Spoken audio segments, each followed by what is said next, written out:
Welcome to the Useless Hour. Tonight, we consider something that does not matter at all. The wind speed over 31 patches of open water you are almost certainly not standing in, and we are going to take our time about it. Settle yourself. Let the pillow take the weight of your head, which has been carrying it around all day without being thanked. There is nothing in the next hour that asks anything of you. You are not required to follow the thread, or to hold two facts together at once, or to arrive anywhere by the end. If you drift off during the middle of it, that is not a failure of attention. That is, in fact, roughly the point. Tonight, we are going to talk about a weather bulletin. Not a memorable one, not a dramatic one. A short, plain, administrative summary of the state of the sea and the air above it, prepared by meteorologists, read aloud by a person in a studio in London, and broadcast on the radio to the coastal waters around the British Isles. It is called the Shipping Forecast. A version of it has been going out since 1924, which means it has been read aloud over and over in almost exactly the same shape through a general strike, a world war, the arrival of television, the arrival of the internet, the arrival of the small glowing rectangle now charging somewhere near your bed, and it has not, in any meaningful sense, changed. What it actually is, stripped of everything that has since attached itself to it, is a piece of safety infrastructure. The forecast is produced by the Met Office. It is broadcast by BBC Radio 4 on behalf of the Maritime and Coastguard Agency. Its purpose is to tell people on boats what the weather is going to do to them, so that fewer of them die. That is the whole of the intention behind it. There is no artistic ambition anywhere in the design. Nobody sat down to write something beautiful. Somebody sat down to write something that would not be misunderstood by a cold, tired man in the wheelhouse in the dark with the radio hissing.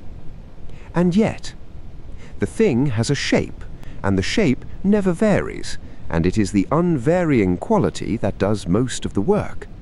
It begins, if there is anything to warn about, with gale warnings.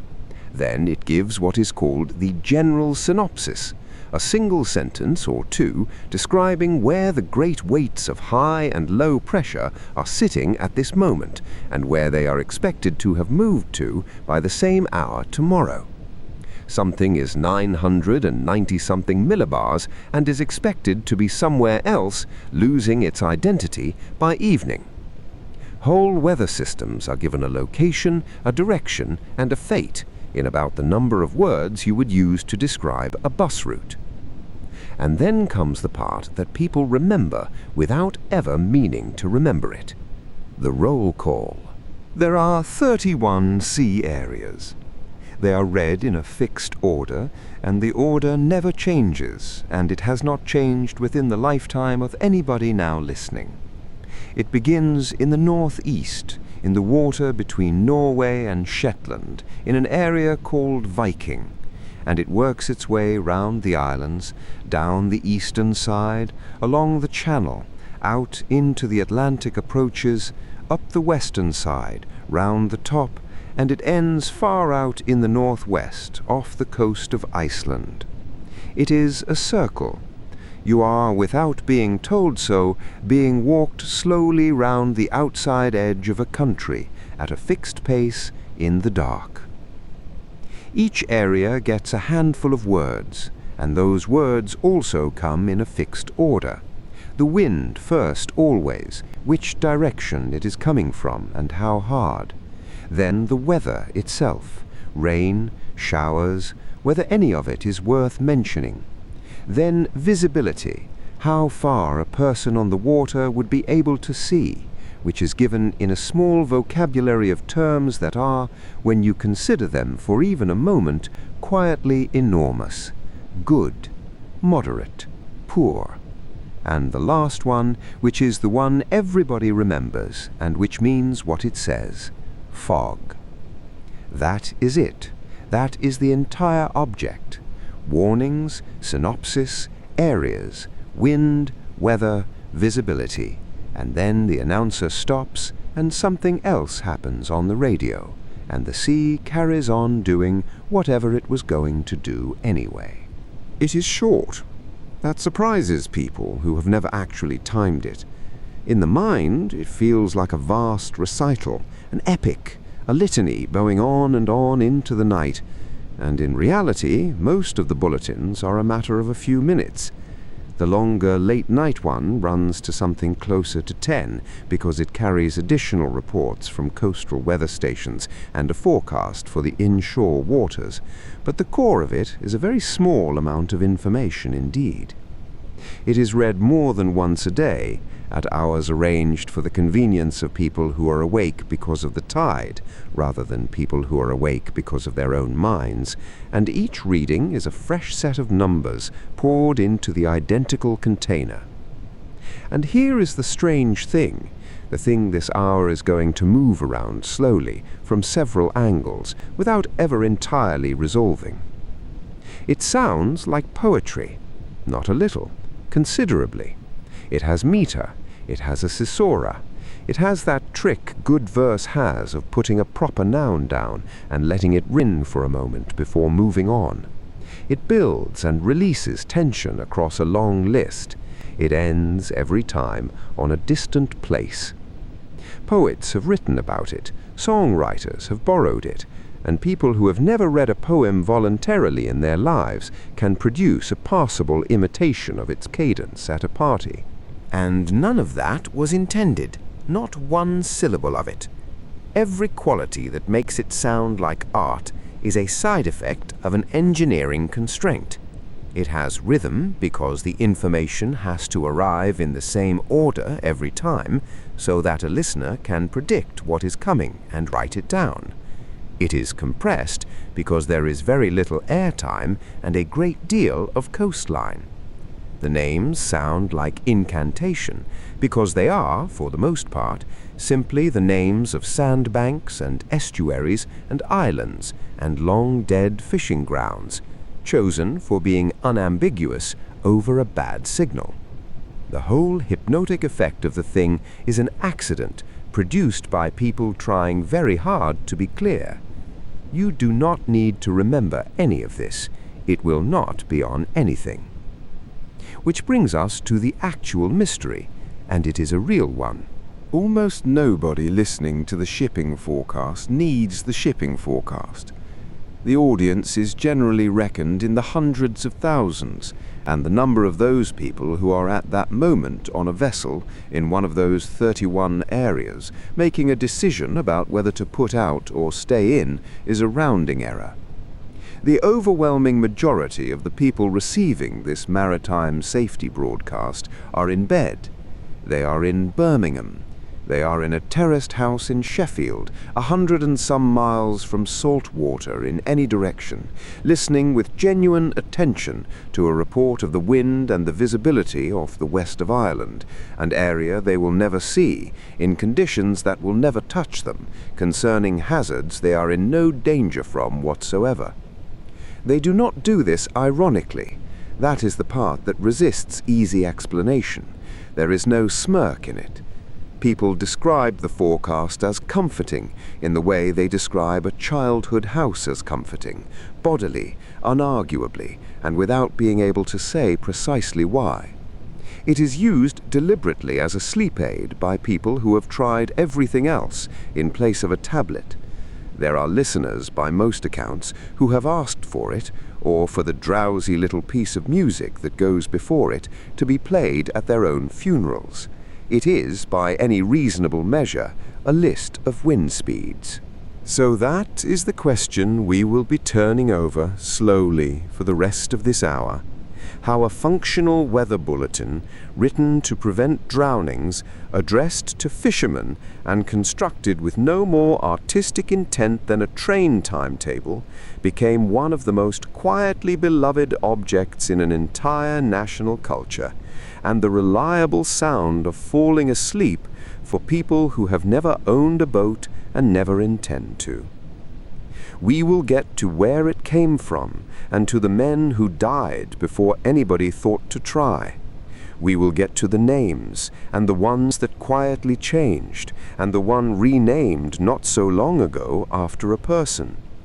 We will get to the rules about which words may be used and how many of them there are allowed to be.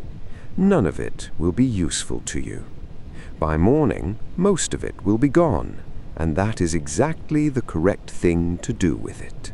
To understand why such a bulletin exists at all, it is necessary to go back rather further than the wireless, to a night in late October in 1859, when the weather over the Irish Sea did something that nobody had any means of anticipating. A slow, deepening storm came up from the south and turned, and the wind rose through the night of the 25th of October until it was blowing at hurricane force, well beyond anything the ordinary Beaufort scale of the day was accustomed to describing. Among the vessels caught in it was the steam clipper Royal Charter, 2 months out of Melbourne, on the very last leg of her passage home to Liverpool, carrying emigrants returning from the Australian goldfields, and, by most accounts, a considerable quantity of gold besides. She was driven onto the rocks off the coast of Anglesey, within sight of land, within a stone's throw of it in places, and she broke up in the surf. Somewhere in the region of 450 people died there, including, by the accounts that survive, every woman and every child aboard. The storm as a whole is generally reckoned to have killed around 800 people around the coasts of Britain in a single night, and to have destroyed something like 130 ships, with 90 more badly damaged. It has been called the Royal Charter Gale ever since, after the ship that made it unforgettable. You do not need to remember any of these figures. They are only here to establish the size of the silence that followed, because the thing that shocked Victorian Britain was not merely that people had drowned at sea. People drowned at sea constantly. It was an ordinary fact of the century. But that the storm had been coming for days and had crossed the country in a shape that could be drawn afterwards on a map, and nobody had told anybody anything at all. There was a man in London who noticed this, and who had in a sense been preparing his entire life for the noticing of it. Robert FitzRoy had commanded HMS Beagle on her long survey voyage in the 1830s, and had taken with him as a companion and a naturalist a young man named Charles Darwin, so that the ship in which the theory of natural selection began to form is the same ship whose captain would later invent the weather forecast. FitzRoy was a superb and meticulous surveyor, a devout man, and by temperament a worrier of the most conscientious kind, which is to say the kind that takes the deaths of strangers personally. In 1854 he had been put in charge of a small new department of the Board of Trade, set up to collect wind and weather observations from ships, largely as a statistical exercise, the idea being to work out the best routes across the oceans, not to say anything about tomorrow. It was a department of a handful of people and an uncertain purpose, and it is the institution that would eventually become the Met Office. After the Royal Charter, FitzRoy went to work on the storm itself, gathering the observations that had been taken all around the coast on the night in question, and assembling them into charts. And he demonstrated, persuasively enough to move a government which is a high standard, that the track of the thing could have been followed as it came, and that warning could have been sent ahead of it. The instrument that made this possible was not meteorological at all. It was the electric telegraph, which had spread along the railway lines through the 1840s and 50s, and which meant, for the first time in the history of the world, that information could travel faster than weather. A gale in the western approaches could be telegraphed to Aberdeen before the gale itself arrived there. That is the entire idea, and everything that follows is an elaboration of it. FitzRoy needed a word for what he proposed, and he was careful about the choice, because he was proposing something that sounded, to the ears of the time, uncomfortably like divination. He did not want prophecy, with its odour of almanacs and moon-gazing, and men who claimed to know things. He wanted a word that carried the sense of a reasoned calculation cast forward from present physical facts. And the word he settled on, and which he is generally credited with giving to the language in this sense, was forecast. It is worth sitting with that for a moment.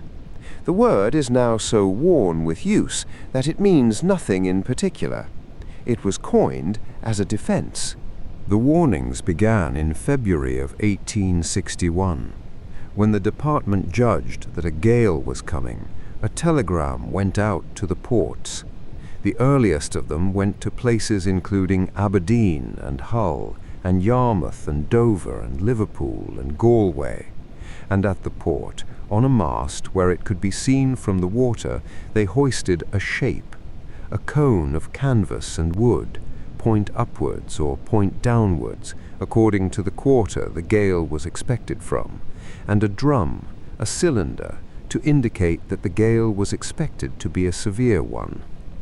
A harbour master raised a black cone on a pole, and a skipper in the roads looked up at it and decided not to sail that day, and lived. There is no record of the individual men who did not drown because of a cone, because there cannot be. It is a system whose successes are invisible by their nature, consisting entirely of things that did not happen.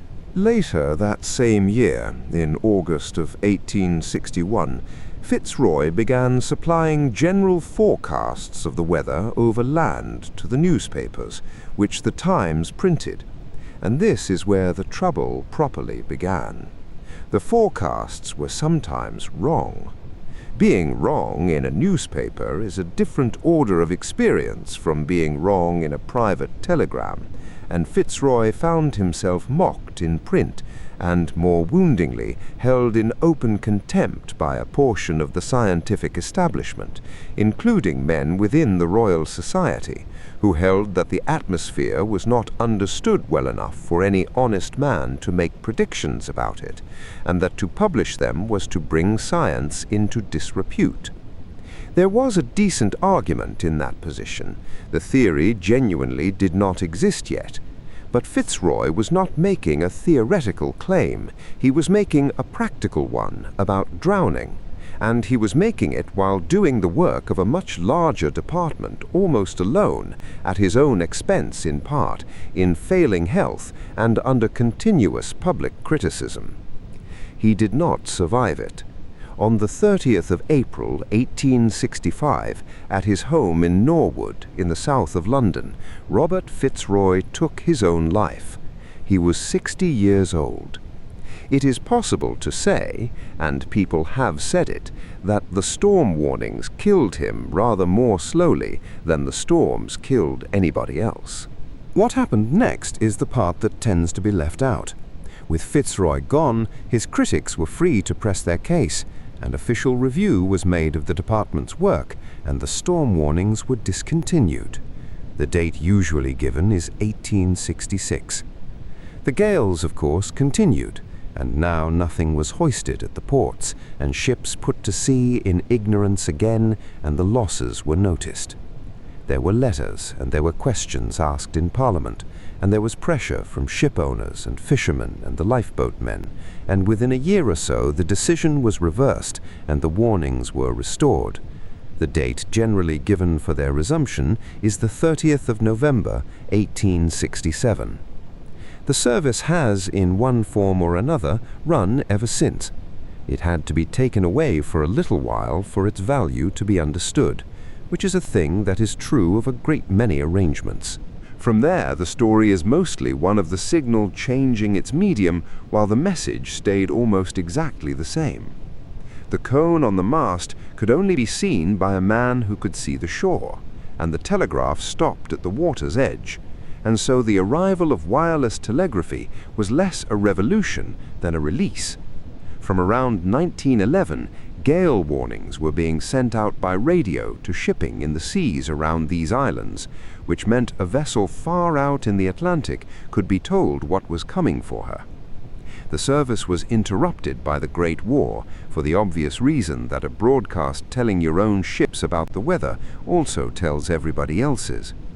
Afterwards it returned, and on the 1st of January 1924, a twice-daily bulletin was begun under the name Weather Shipping, transmitted in Morse from an Air Ministry station and dividing the sea into 14 areas, several of which, Dogger and Forties and Humber and Thames and Wight and Shannon and Hebrides among them, are still being read out tonight. 1924 is the date usually given as the beginning, though the strict truth is a little softer than that, because the smaller boats had no equipment capable of receiving Morse from the Air Ministry, and so the Met Office turned to the Young British Broadcasting Company, and it was in the July of 1925 from Daventry that a forecast for shipping was first spoken aloud into the air for anybody at all to hear. There are 31 of them. 31 sea areas, drawn on a chart that covers the waters around the British Isles and reaches well beyond them, out past Iceland to the northwest and down almost to the Strait of Gibraltar in the south.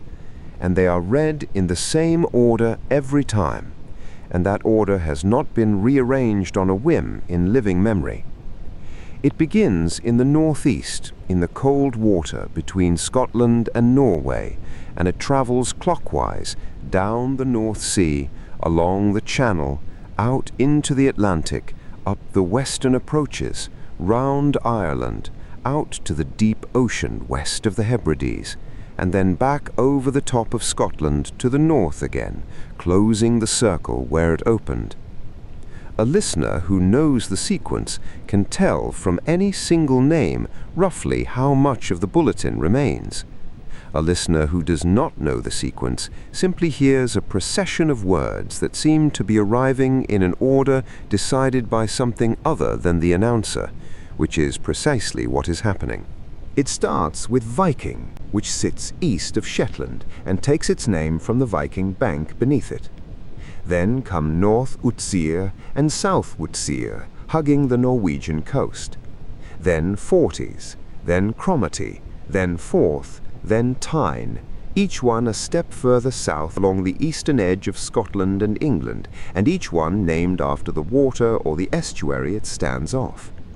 Then Dogger, in the middle of the North Sea, and beyond it Fisher, and then German Bight, where the sea narrows towards the Danish and German coasts. Then the sequence turns back westward for Humber, and then Thames, and then Dover, and by now the circuit has reached the narrowest water in the whole forecast, the 20-odd miles between Kent and France, before opening out again along the south coast of England for Wight, Portland, and Plymouth. From Plymouth, the chart falls away southward into the deep. Biscay comes next, that famously ill-tempered bay between France and Spain, and then Trafalgar, far to the south off the Spanish and Moroccan coasts, and then FitzRoy, and then the sequence begins its long climb north again, Seoul, then Lundy, then Fastnet, then Irish Sea, then Shannon, gathering in the water around the south and west of Ireland, then out west into the Atlantic for Rockall, and back in for Malin and Hebrides, and out again for Bailey, which is the last of the deep-water western areas, and then the final three, which bring the circuit home over the top, Fair Isle, Faroes, and southeast Iceland. You do not need to remember any of this. The order will be the same tomorrow and the day after, and it was the same before you were born. What is quietly remarkable about the list is that almost every name in it is a real place with a real position, and that most of those places are things no ordinary person will ever see. Dogger is named for the Dogger Bank, a vast shallow rise in the middle of the North Sea, And the bank, in turn, is named for the doggers, the broad, sturdy fishing boats that Dutch crews worked over those grounds from at least the 14th century, single-masted at first and hunting cod with rod and line, and two-masted by the 17th, dragging trawl nets. The boats gave their name to the fish, and to the men, and eventually to the water itself, and then several centuries later, the water gave its name to a word spoken every day on national radio by someone who is almost certainly never been there. Forties is named after the Long Forties, a stretch of the northern North Sea that holds a depth of about 40 fathoms for a very long way, so that a sounding line, lowered again and again, returned the same number, until the chart makers simply wrote 40 across the whole plateau. Fisher is a bank. Bailey is a seamount rising from the ocean floor west of Scotland, known on the charts as Bill Bailey's Bank. Sole is a bank southwest of Cornwall, thought to be named for the flatfish that live over it. Utsire, in its northern and southern halves, is Utsire, a small island off the west coast of Norway, which is today the smallest municipality in the country by population, home to a couple of hundred people, and rather better known among bird watchers than among anybody else. Rockall is the strangest of them. It is a granite islet in the open Atlantic, roughly 25 meters across and 17 meters high, which is to say smaller than a good many houses. Nobody lives there, and every attempt to live there has failed. The United Kingdom claimed it in 1955 and formally attached it to Scotland in 1972, and that claim has been rejected at various times and with varying warmth by Ireland, by Iceland, and by Denmark on behalf of the Faroes. An area of ocean the size of a small country is named after a rock that a reasonably fit person could walk around in under a minute if they could get onto it, which they almost certainly could not.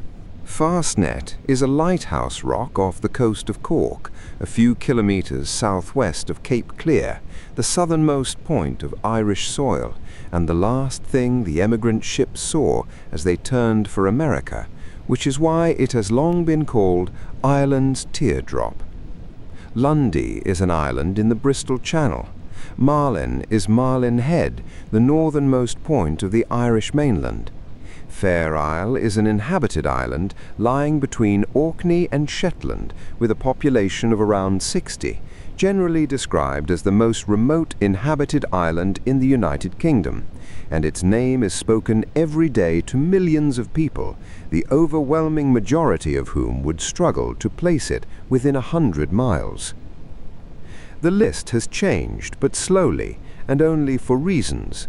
In 1949, several new names were brought in, among them Rockall, Bailey, and Fastnet. In 1956, following recommendations from North Sea meteorologists, there was a general tidying. Fisher was separated out from Dogger, Viking was separated from Forties. The area simply called Iceland became Southeast Iceland, so that its position could not be mistaken, and the area then known as Heligoland, after the German archipelago, was renamed German Bight. In August 1984, the single area Utsire was divided into North Utsire and South Utsire to bring the chart into line with international boundaries in the North Sea, which is how one Norwegian island of 200 people came to be spoken aloud twice in every bulletin instead of once. And in February 2002 came the change that people who follow such things still talk about. The area called Finisterre, named for the Galician headland, was renamed FitzRoy, and its boundary with Biscay was realigned at the same time. The reason was practical and slightly bureaucratic. The Spanish Meteorological Service also used an area called Finisterre and drew it differently.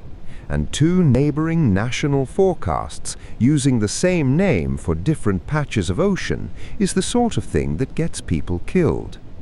The solution was to rename the British one, and the name chosen was that of the man who invented the whole enterprise, the naval officer who founded what became the Met Office and who first issued storm warnings to the British coast, so that the forecast now contains permanently a small memorial to its own author, sitting in the sequence between Trafalgar and Seoul, read out in exactly the same tone as the wind speed. These are all real coordinates. Each area is a defined polygon with corners at stated latitudes and longitudes agreed between meteorological services, printed on charts used by ships.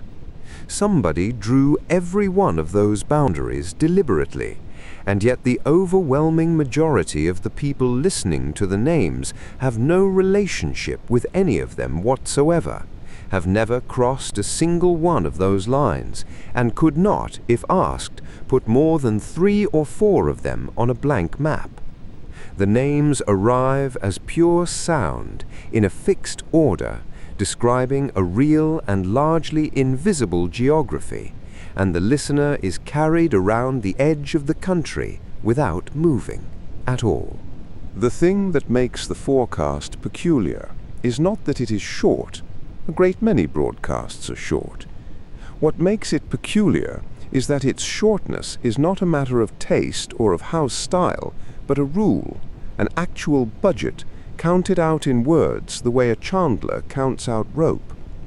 The figure usually given is 350 words for the standard bulletin, rising to around 380 for the late one after midnight, the extra allowance existing chiefly so that one further sea area, far to the south, can be fitted in without pushing anything else over the edge. 31 sea areas, the pressure systems of the entire North Atlantic and North Sea, and the next 24 hours of weather across an enormous stretch of water, all of it made to fit inside roughly the length of a short letter to a bank. Nothing may be added for warmth. Nothing may be added for rhythm. If a word is spent, something else must go without. A budget of that kind does something to a language. It removes first all the ordinary courtesies. There is no greeting, no explanation, no transition, no acknowledgement that a human being might be listening. Then it removes the adjectives that do not carry information, and then the verbs, most of which turn out to be unnecessary, and what is left at the end of that long attrition is a grammar consisting almost entirely of nouns and numbers arranged in a fixed order. And the order truly is fixed. It does not vary between forecasters, it does not vary between broadcasts, and it has not meaningfully varied in living memory. Anything that must be said about wind is said first, and it is said as direction and then as force, in that sequence and no other. Then, and only then, the weather itself, which is to say rain, or showers, or drizzle, or snow, or the plain word fair. Then last, always last, the visibility. 3 things, 3 slots, in the same order, 31 times over, like a man laying out the same 3 tools on the same 3 hooks at the end of every working day. Before any of that comes the warning, if there is one. The bulletin opens with the gale warnings, which are simply a list of the areas in which winds of force 8 or more are expected, delivered in a form that has become a kind of overture, the areas named and then abandoned without comment. Those warnings do not, in fact, wait politely for the bulletin. They are issued as required through the day, whenever the wind is expected to reach that threshold, and the reading of them at the top of the forecast is merely the tidiest of the several ways they reach a vessel. After the warnings comes the general synopsis, which is the only part of the forecast that describes the situation rather than the outcome. a paragraph about pressure, about a low here at such a pressure moving in some direction to some other place by a stated hour, a high losing its identity somewhere else. The synopsis is the cause, the 31 area forecasts are the effect. You are hearing, in miniature, an entire meteorological argument, premises first and conclusions after, and you do not need to remember any of this, because none of it will be examined, and the sea will do as it likes regardless. The vocabulary is where the whole thing becomes genuinely remarkable, because every word in it is a technical term wearing ordinary clothes. When the forecast says that a wind is veering, it means that the direction is changing clockwise. And when it says backing, it means the change is anti-clockwise. These are not moods, they are the two possible rotations, and no third word exists because no third rotation exists. The numbers attached to the wind are Beaufort forces, and a force is not an impression, but a band of measured speed. Force 8, the number at which a gale warning becomes obligatory, means a wind of 34 to 40 knots, with gusts that may reach the low 50s. Force 9 is a severe gale. Force 10 is a storm. Force 11 at 56 to 63 knots is a violent storm, and Force 12 at 64 knots and above is hurricane force. Read aloud in the dark, these are handsome words. On the water, they are a description of what has begun to happen to the surface, and of what a vessel of a given size can and can no longer do.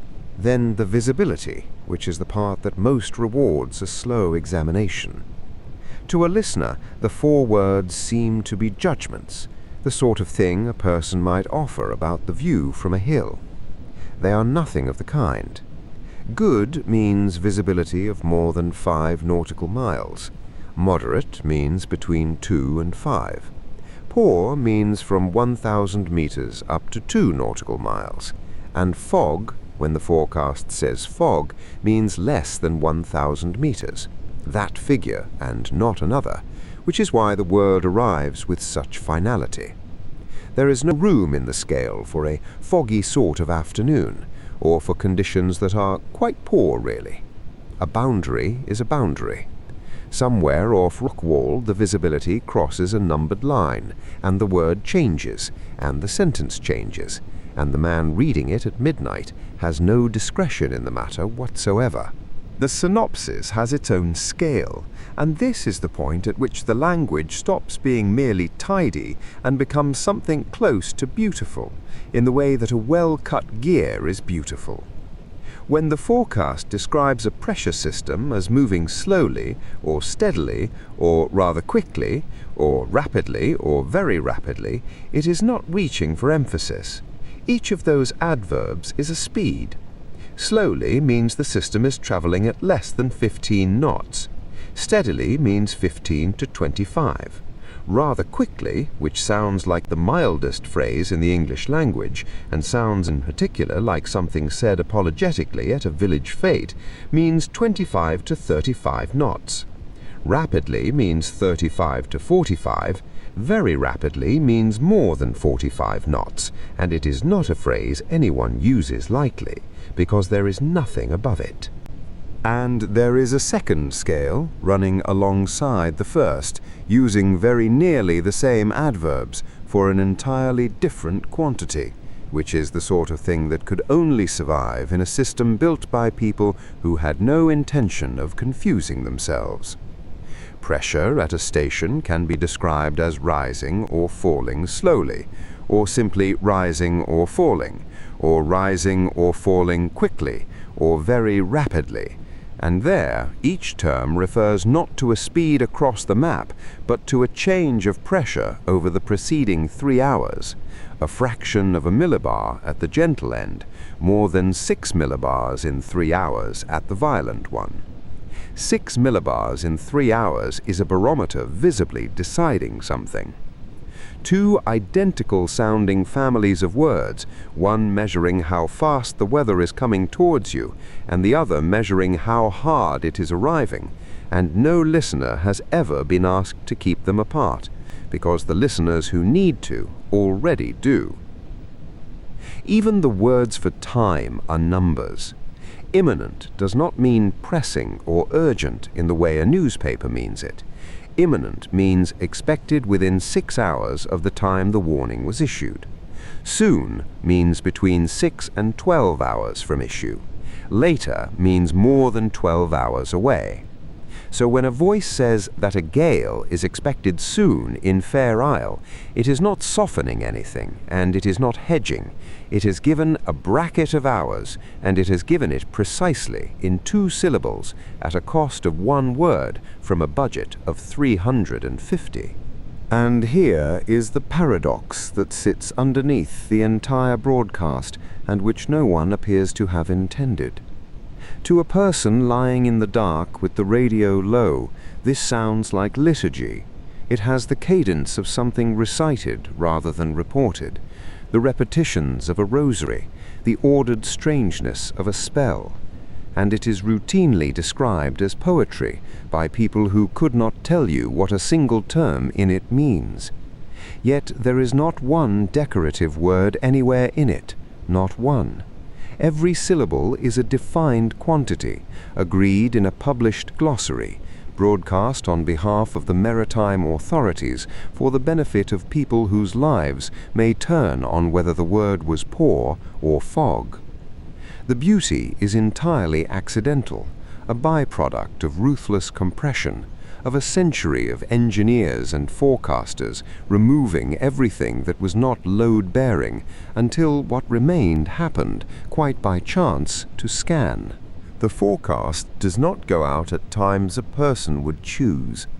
It goes out at 48 minutes past midnight, and at 34 minutes past 5, and at weekends at 54 minutes past 5 in the evening, and for many decades before that at 1 minute past 12 in the afternoon, and at 20 past 5 in the morning, and every one of those figures looks, written down, like the remainder of a sum performed by somebody else.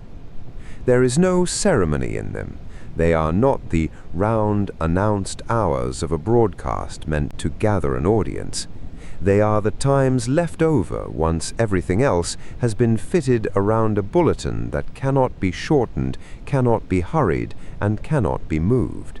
And so the schedule bends around the forecast rather than the forecast around the schedule. The bulletin has a fixed length because it has a fixed word allowance and a fixed order, and it must be finished before the next fixed thing happens, and so it must begin at the precise second that allows this to be true. 48 minutes past midnight is not a poetic choice. It is arithmetic, run backwards from an ending. The number of daily broadcasts has shrunk in recent years, and the morning one has shifted by 14 minutes, and the details of who reads which bulletin have quietly changed as well. So if you are the sort of listener who sets an alarm by it, it is worth checking the current schedule rather than trusting in memory of it. You do not need to remember any of this. The late one is the one that matters here, because the late one, over time, stopped being principally a bulletin for mariners and became something else, the last thing on the station before it stops being itself for the night. The forecast is read, and then the national anthem is played, and then the pips of the Greenwich time signal sound at 1 o'clock, and the frequencies are handed to the World Service, and the domestic day is over. To fall asleep to the late forecast is to fall asleep to a door being closed gently by somebody who works there. For most of its modern life, the bulletin travelled on long wave, on 198 kilohertz, a frequency it took up in 1988, having previously sat at 200. Long wave was chosen for the ordinary and unromantic reason that long wave works. It follows the curve of the Earth rather than shooting past it. It is largely indifferent to the hour and to the weather, and it arrives in the places where a forecast about the sea is least academic, far out in the western approaches, in the lee of hills, in steel wheelhouses, in valleys and coastal margins where FM simply does not reach. To achieve this, it needed a transmitter of a size that has gone out of fashion. At Droitwich in Worcestershire, the signal was radiated at 500 kilowatts from a T-shaped aerial slung between two guide lattice masts, each 213 meters high, some 700 feet, with sister transmitters at Westerglen and at Burghead in Scotland, carrying the same frequency northward. A voice reading the words northwesterly 5 to 7 was, at the moment of speaking, being pushed into the sky by an installation the size of a small industrial estate. What eventually ended it was not policy, but glass. The Droitwich transmitter depended on high-power valves, great tubes about a meter tall, of a kind nobody makes anymore, and each one lasts somewhere between 1 year and 10, and by the end it was reported that fewer than 10 remained anywhere in the world. There is no elegant way to describe the situation of a national institution held up by a dwindling shelf of irreplaceable glassware, and so nobody tried. Long wave was reprieved and reprieved again, and the closure date moved several times over the course of a decade until the BBC ended long-wave broadcasting in the small hours of the 27th of June 2026 at 1 o'clock in the morning, after a final sailing by and a final shipping forecast, which is either an accident of scheduling or the neatest ending any transmitter has ever been given. The forecast itself continues on FM and on digital. Some of the detail around all this is still settling, and it is sensible to hedge on anything said about it too confidently. Which brings us to the music. Before the late forecast, there is played a short piece of light orchestral music called Sailing By, composed in 1963 by Ronald Binge, a slow waltz built on a repeating structure with a rising and falling woodwind figure over strings, the sort of tune that seems to have existed always and to have been written by nobody.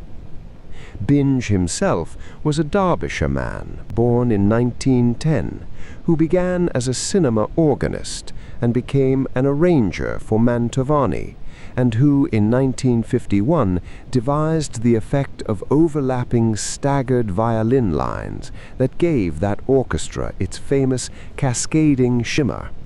The same year he wrote Elizabethan Serenade, for which he later received an Ivor Novello Award.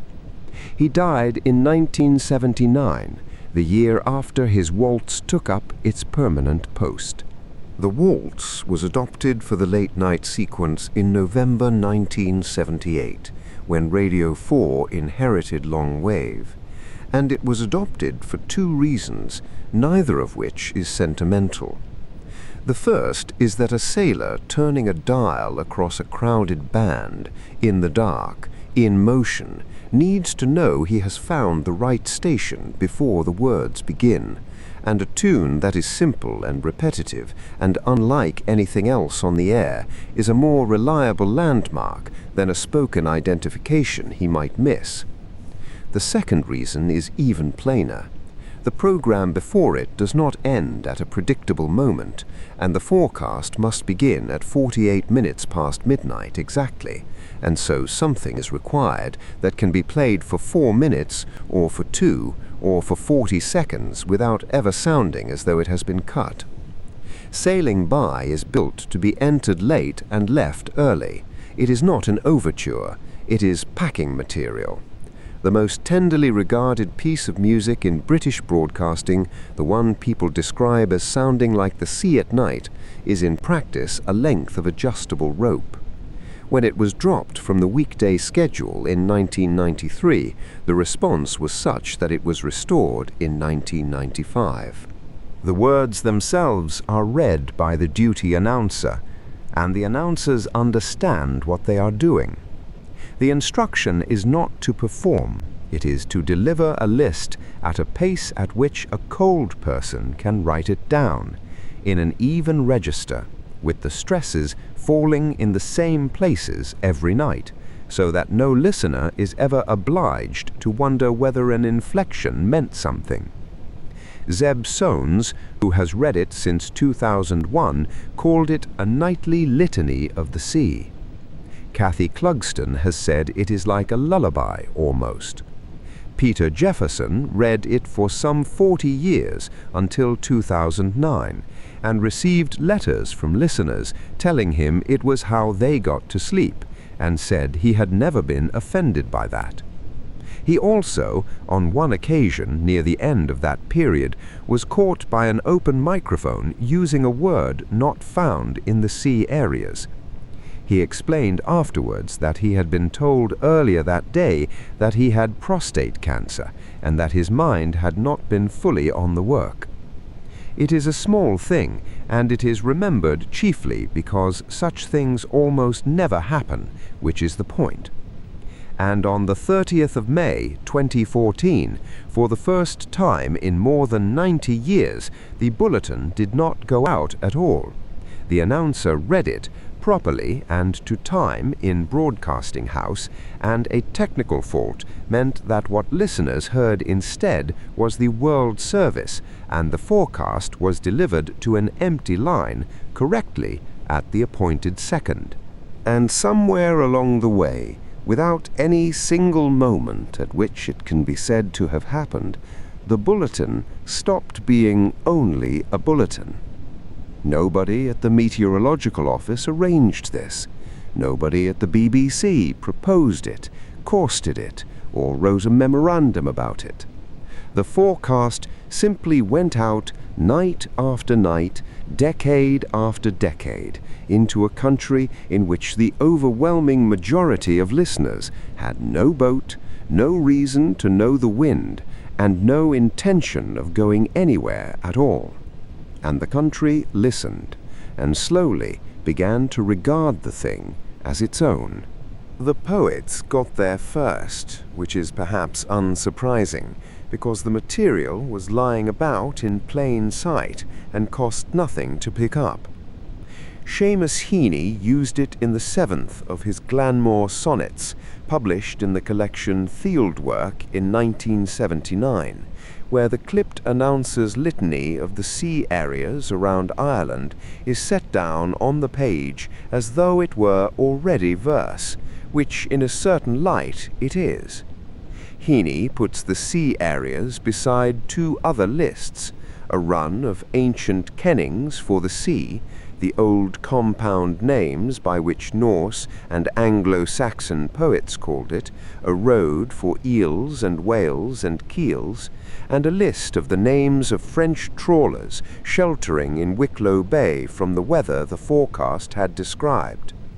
3 catalogues of names laid one against another, and the point of the poem is more or less that the names hold when the storm does not, that the naming is itself a kind of shelter.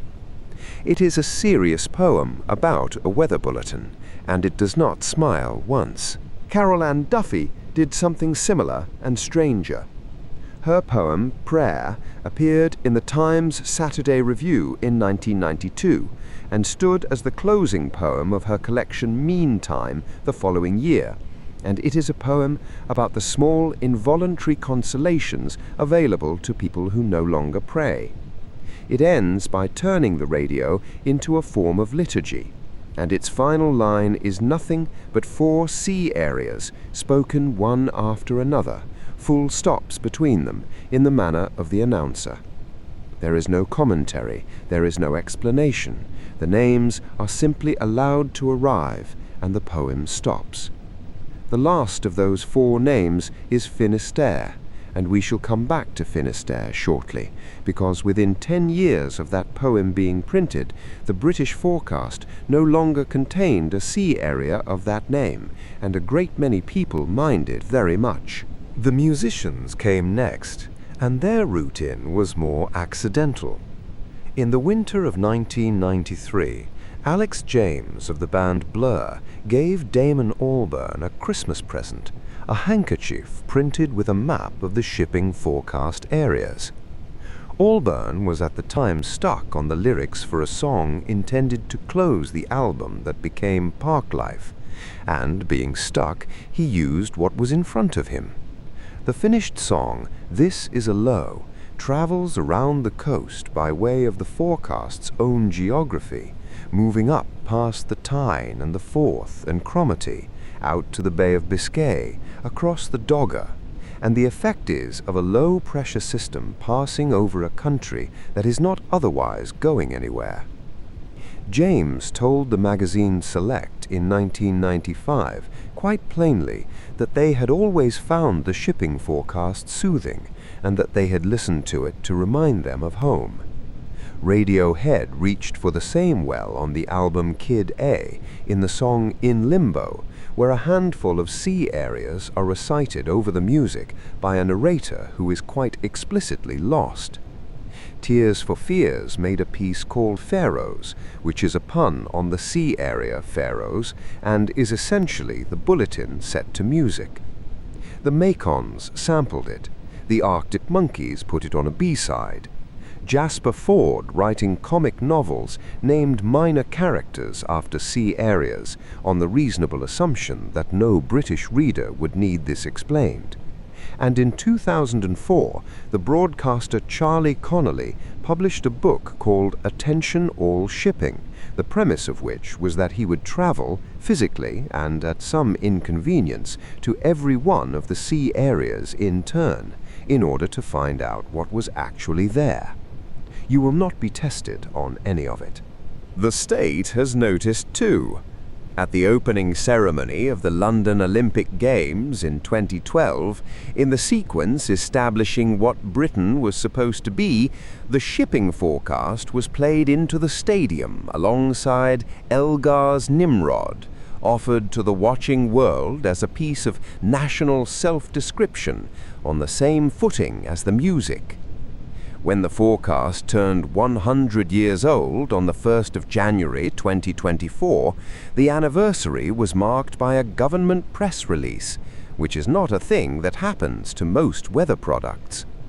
The Met Office archivist Catherine Ross described it on that occasion as a national institution, and said that it had taken on a cultural aspect far beyond the maritime world, and that what people valued was that distinctive sound, which she called a voice from home. Which brings us to the letters. Because the other way you can tell that a bulletin has become something else is that people become extremely angry when you touch it. And the record of people becoming extremely angry about the shipping forecast is long, documented, and entirely sincere. In 1995, the BBC proposed to move the late-night broadcast by 12 minutes. Not to cancel it, not to shorten it, to move it by 12 minutes.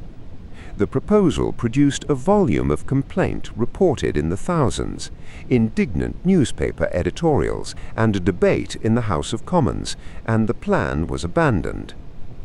On the 3rd of February 2002, the Met Office renamed the sea area Finisterre, calling it FitzRoy instead, in honour of the man who had begun the whole enterprise, and for the perfectly sound operational reason that the Spanish and French services already use the name Finisterre for a smaller and differently shaped patch of water, and that having two Finisterres of different sizes in the same ocean was not ideal. This time the outcry did not work. The change went through, and FitzRoy remains. But the letters were written, and the newspapers ran the mourning, and the thing that had been mourned was a word. The shape of that is worth a moment's attention. These were not, for the most part, complaints from mariners. Mariners, on the whole, had other sources. The complaints came from people in inland towns, in bungalows and terraced houses and hospital wards, people who had never crossed the Channel, who did not know where FitzRoy was, who could not have told you what a millibar measured, and who nonetheless felt that something belonging to them had been altered without adequate consultation. And, in a sense, they were right. What they were defending was not information, it was a fixed point. Which is the whole of the matter, really, and it is why the insomniacs came. Peter Jefferson, who read the forecast for something close to 40 years before he left the BBC in 2009, was quite open with the correspondence he received. Letters from listeners around the country telling him that the late broadcast was what got them to sleep, that they loved it when he read them the ships and sent them off. He was never in the least offended by this. After he retired, he recorded a version of the forecast for the meditation application Calm, and described what he had made as a bedtime story for grown-ups, which is an unusually honest description of a career. The reasons are not mysterious. The bulletin has a fixed order and a fixed vocabulary and a fixed length, so nothing in it can startle you. It requires nothing of you. There is no decision to be taken, no opinion invited, no outcome you can affect, and nothing that will still need to attending to in the morning. It is grave without being alarming, because the gravest thing it will ever tell you is that a long way off, in the dark, over water you will never see, it is blowing hard, and that somebody has measured this and written it down, and passed it on calmly at the appointed hour. Somewhere out there conditions are deteriorating. Somewhere out there they are expected to improve. Neither of these facts is your responsibility.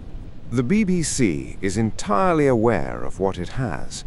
In June of 2020, it launched a series on BBC Sounds called The Sleeping Forecast, in which the Radio 4 announcer Neil Nunes reads passages of the shipping forecast over classical music for an hour at a time, for no navigational purpose whatsoever.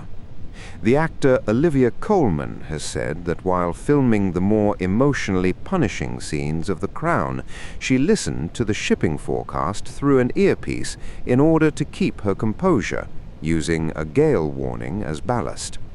A functional maritime safety broadcast has been quietly repurposed by millions of people into a machine for not being frightened at 1 in the morning, and everyone involved in producing it knows this perfectly well and continues to read it exactly as though they did not. And the question that has been sitting quietly underneath all of this, the one that anybody who thinks about the shipping forecast for more than a few minutes eventually arrives at, is whether the thing is still needed at all. It is a fair question, and it deserves a fair answer, which is that in the narrow, practical life and death sense it was invented to serve, the shipping forecast has been comprehensively overtaken. A vessel of any size now knows precisely where it is to within a few meters by satellite. It receives weather data compiled from instruments in orbit that did not exist when the bulletin began, resolved to a fineness of detail the original service could not have imagined. A modern bridge carries dedicated marine forecasting services, routing software that will plot a course around a developing low, and screens that redraw themselves every few hours without anybody having to write anything down. A great deal of that information arrives by a system called Navtex, a navigational telex service that prints or displays safety messages automatically, coordinated around the United Kingdom around the clock by the Coast Guard, and reaching out to something in the order of 270 nautical miles from the coast. Closer in, His Majesty's Coast Guard broadcasts safety information directly by radio, with very high frequency coverage reaching roughly 30 miles offshore, and medium frequency reaching something closer to 150. And beyond all of that, there is the phone in the pocket, which will show anyone who asks it an animated map of the wind arriving, hour by hour, in colors. So no, The great container ships do not wait up for a man in a London studio to tell them about Dogger. They have the numbers already, several times over, and in more detail. The most that is generally claimed for the bulletin aboard a large commercial vessel now is that the information it carries is used as a check against the data the ship has generated for itself, a second opinion arriving from outside, which is a modest job, but not nothing. The counter-argument is smaller and quieter and rather more persuasive. It concerns the boats that are not container ships, the fishing vessel with one aerial, the yacht 2 days out with a flat battery and a chart plotter that has stopped speaking to it, the person who has lost the satellite fix or the data signal or the electrical system that everything else depends upon, and who has, in the wreckage of all that cleverness, one working radio receiver and a pair of ears. For that person, the case for a bulletin read aloud, slowly, in a fixed order, at a fixed time, is not sentimental at all. It is that a broadcast requires nothing of the listener. It cannot be subscribed to incorrectly. It does not need a signal from a satellite, or a password, or a functioning screen, or a charge in anything but the receiver itself. It arrives whether the boat is ready for it or not, and it arrives at the same moment for everyone within reach of the transmitter, and there is no version of a bad night at sea in which that is a worse arrangement than the alternative. Which brings us to the complication, and it is a real one, and it happened recently. The particular quality that made the broadcast so resilient, that a long-wave signal at 198 kilohertz travels enormous distances, bending over the curve of the Earth and out across the water, far past where an ordinary station gives up, is no longer available. The BBC's long-wave service was switched off in the summer of 2026. The transmitters at Droitwich in Worcestershire and at Westerglen and Burgh Head in Scotland fell silent, and the last shipping forecast to go out on long wave was the one in the small hours of the 27th of June at 48 minutes past midnight, preceded, as it always had been, by the tune. There had been objections. A petition gathered several thousand signatures, and a number of members of Parliament put their names to the argument that nothing else reaches quite so far. The equipment was very old, some of it effectively irreplaceable, and the audience had been thinning for 30 years, and the decision went the other way, as such decisions generally do. The forecast itself did not stop. It continues twice a day, with an additional bulletin at the weekend on Radio 4's FM frequencies and on digital radio and on the internet, and it continues to be issued to mariners by the Coast Guard through the systems built for exactly that purpose. But the honest position is that the version of it that could be picked up by a fishing boat far out in the western approaches with nothing but a cheap receiver is the version that has gone. FM covers very nearly every household in the country and almost none of the deep sea. What happens to FM itself in time is not a thing anybody can say with confidence, because no date has been committed to, and the question is better left open than answered with a guess. The Met Office, for its part, has been perfectly clear about why it keeps producing the thing. It regards the forecast as part of the United Kingdom's obligation to provide safety information to people at sea, prepared by the Met Office and disseminated by the Coast Guard. And it maintains that the primary purpose of the whole apparatus remains what it always was, the protection of those who work and travel on the water, and not the entertainment of anybody on land. It is also quietly getting better. Over the past decade or so, by the Met Office's own accounting, the accuracy of the wind speeds in the bulletin has risen from around 72% to around 82%, the wind directions from around 82 to around 88, and the sea states from around 64 to around 75. There is work underway on graphical warnings that can be fed directly into the display systems on a ship's bridge. The forecast underneath the words is not a relic, it is a modern product being read out in an old voice. And that is the shape of the answer. The shipping forecast has changed jobs without ever announcing it, and without altering a single thing about how it is delivered. It was built to keep people from drowning, and it may yet do that, and there are still nights when it is the only thing a small vessel has. But its principal function now, measured by the number of people it actually reaches, is to be identical tonight to what it was last night, to arrive when it said it would, to use the same words in the same order, at the same unhurried pace, about the same 31 patches of water, whether the news that day was catastrophic or merely tiring.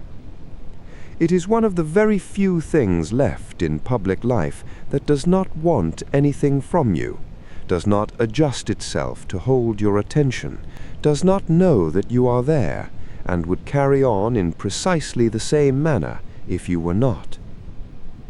That is not a lesser purpose. It is, if anything, a rarer one. There is something worth genuine respect in an institution that has read out the wind speed in Dogger, calmly, in the middle of the night, for 100 years, with no way of knowing whether anyone was listening, and no change in its manner either way. It went on through the war. It went on through the nights when nobody at all was at sea within 100 miles of the area it was describing. It will go on tomorrow, in some form, on some frequency, at 4 minutes to 1 in the morning, being read to the water. You do not need to remember any of it. Not the frequency, not the ranges, not the dates, not the percentages. It will be gone by morning, which is exactly right, because none of this was ever information you were going to use. Somewhere out there the wind is doing something in Fair Isle, and somebody is writing it down, and somebody else will read it out, and it will have nothing whatever to do with you, and that is the whole comfort of it. Sleep well, and when you next find yourself wanting to forget, just for an hour, everything that actually matters, the useless hour will be waiting. Good night.